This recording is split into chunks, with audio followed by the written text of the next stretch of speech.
இந்த உலகத்தில் வாழுகிற மனிதன் அல்லாஹுவை நினைவு கூறாமல் ஒரு மனிதன் வாழுகிறான் என்றால் அவன் இறந்து போன மனிதனுக்கு சமமானவன். அவன் உலகத்தில் வாழ்ந்து பிரயோஜனம் இல்லை என்று ரசூல் ஸல்லல்லாஹு அலைஹி வஸல்லம் அவர்கள் சொன்னார்கள்.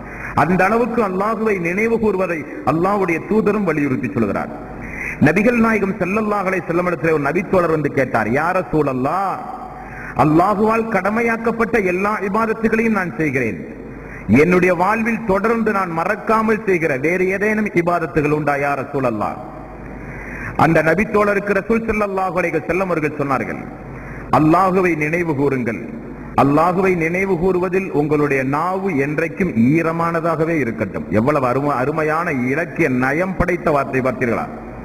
உங்களுடைய நாவு எப்பொழுதும் ஈரமாகவே இருக்க வேண்டும். அல்லாஹுவை நினைவு கூறிக்கொண்டே இருக்க வேண்டும்.